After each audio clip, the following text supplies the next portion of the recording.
बीड जिल्ह्यामध्ये कायदा व सुव्यवस्था नावाची चीज राहिली नाही। गेले कित्येक वर्ष 19 पासून तर 24 पर्यंत या 5 वर्षात कुठं कायदा व सुव्यवस्था राहिलेली नाही। आपला आपलासा वाटणारा आमचा संतोषांना घालवायचं काम पाप तुम्ही या परळीवाल्यांनी केलंय हे सर्व उघड आहे। आणि ही आदरणीय धनंजय मुंडे साहेब, तुम्हाला या मंत्रिमंडळात राहायचा नैतिकतेचा अधिकार नाही। याला राजीनामा द्यायला सांगा आणि दुसरा विषय काय करा तर याला 302 च्या आरोपामध्ये अगोदर गुन्हेगार करा, तरच खऱ्या अर्थाने न्याय होईल, नाही तर आम्हाला न्याय होणार नाही। तुमची सर्वांची इच्छा आज पूर्ण होईल। मला एकच सांगायचंय की आपण सर्वजण इथं का आलो, मौज मजा करायला नाही। आपला एक कार्यकर्ता, आपला मावळा आपल्यातून निघून गेलाय। माझी ही भगिनी उघड्यावर पडली, एका भगिनीचं कुंकू पुसलं गेलंय आणि ते कशानं झालंय तर यांच्या वृत्तीमुळे झालेलं आहे। बीड जिल्ह्यामध्ये कायदा व सुव्यवस्था नावाची चीज राहिली नाही। गेले कित्येक वर्ष 19 पासून तर 24 पर्यंत या 5 वर्षात कुठं कायदा व सुव्यवस्था राहिलेली नाही। आदरणीय सुरेश अण्णांनी सांगितलं, संदीप भैयांनी सांगितलं की बरेच काही मुद्दे मांडले, पण मी तमाम महाराष्ट्राला तुमच्या सर्वांच्या साक्षीने सांगणार आहे की संतोष अण्णा देशमुख सारखा एक सोजळ असा सरपंच, एक तरुण सरपंच, अरे त्याने कधी विरोधकाला, राजकीय व्यासपीठावर विरोध करणाऱ्या माणसाला सुद्धा त्याचा कधी हेवा वाटला नाही। आपला आपलासा वाटणारा आमचा संतोष अण्णा घालवायचं काम पाप तुम्ही या परळीवाल्यांनी केलंय हे सर्व उघड आहे। अरे याच सर्वांचं मूळ कुठं आहे? आपला 6 तारखेला सुरुवात झाली असं प्रत्येक जण म्हणतात, पण मे मध्येच खंडणीचा गुन्हा केज पोलीस स्टेशनला दाखल झाला होता। या खंडणीच्या सुरुवातीपासून आदरणीय सुरेश अण्णाला जरा जास्त माहित आहे त्या विंडमिलचं। या विंडमिल या आपल्या जिल्ह्यामध्ये आल्या, या विंडमिलच्या माध्यमातून शेतकऱ्यांना कुठंतरी पैसा मिळेल, इथं उद्योग उभारला तर आपल्या तरुणांच्या हाताला थोडंफार काम मिळेल, त्याच्यातून व्यवसाय होईल, बीड जिल्ह्याची प्रगती होईल असा उद्देश असला पाहिजे, पण त्याच्यापेक्षा उलट आहे।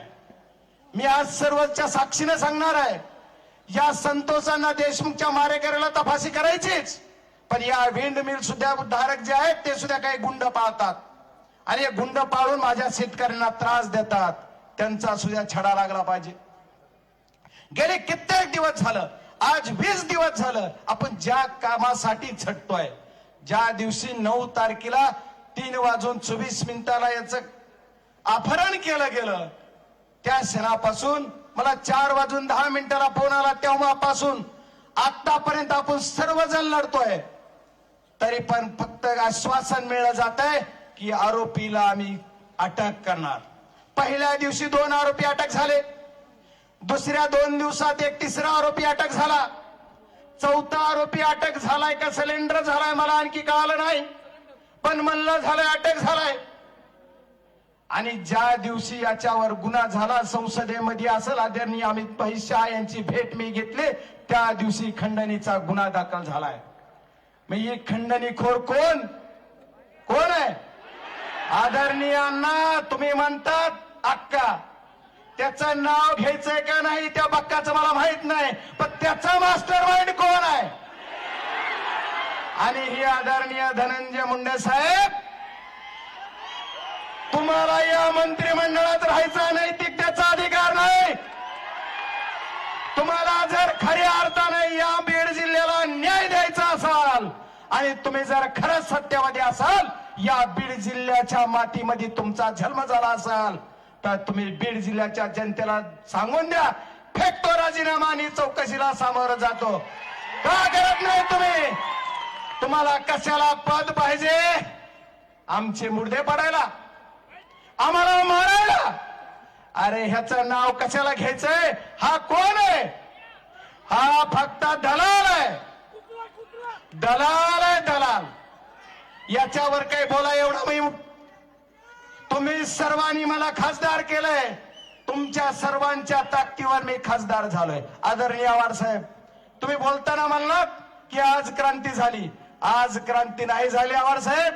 ह्याची क्रांती लोकसभेला ज्या बीड जिल्ह्यानं दाखवून दिले. 75,000 मत बोगस केले तरी सुद्धा या पट्ट्याला आदरणीय मनोज दादा सारख्यांचा आशीर्वाद, या जनतेचा आशीर्वाद आणि मला निवडून दिलं. आदरणीय सुरेशांना तुम्ही आता उल्लेख केला परळी विधानसभा मतदारसंघाचा. आदरणीय राजेसाहेबजी देशमुख यांच्या विरोधात जे उमेदवार होते ते या जिल्ह्याचे झालेले मंत्री, यांना सुद्धा बोगस मताची लीड आहे.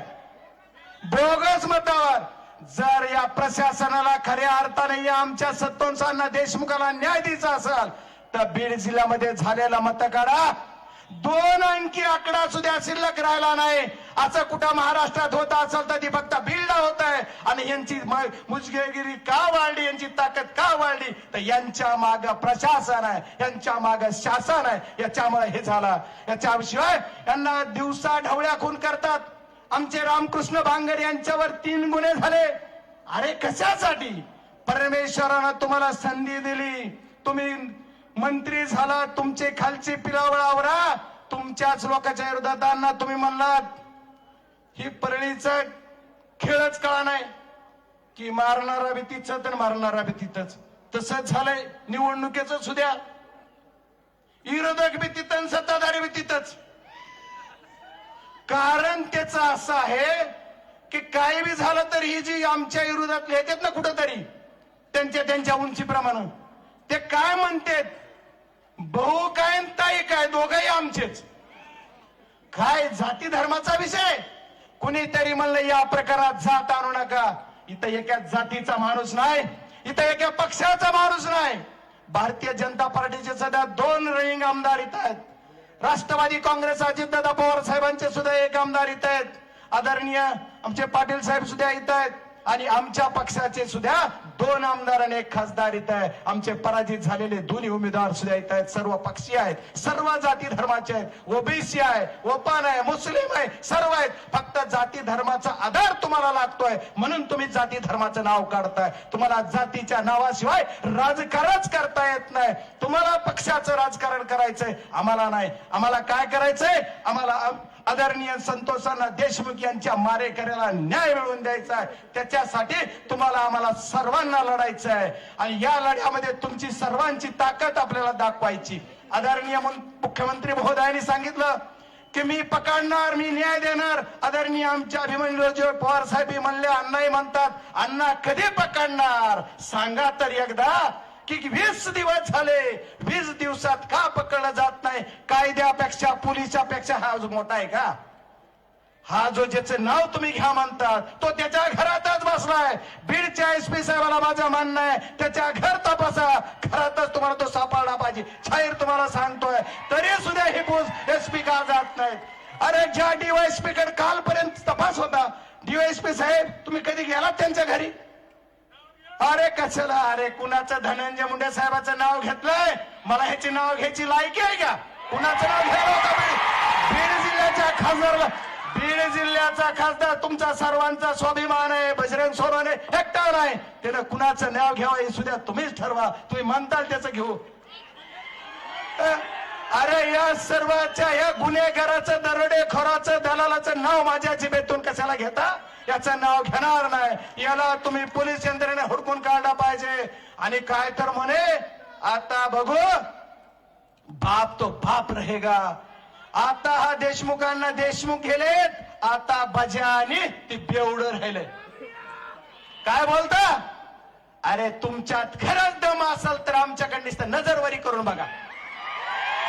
कशाला बोलताय? आम्ही सुद्धा म्हणतो जिथं ज्याची आता अण्णांनी त्यांच्या स्टाईल मध्ये सांगितलं, ज्या गोळीवर आमचा, मला ती काही त्यांची भाषा येणार नाही, माझा मित्रच आहे घडी, पण तेवढं येणार नाही मला.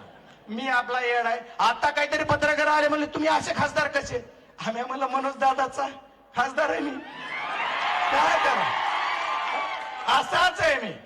पण आदरणीय मनोज, आपल्या आदरणीय संतोषांना देशमुख यांच्या मारेकऱ्याला फाशी झाली पाहिजे आणि याच्यासाठी तुम्हाला आम्हाला एक व्हायचंय आणि एक होऊन लढा द्यायचा. एवढ्यावर या पोलीस यंत्रणेच्या तपासावर मी तर समाधानी नाही.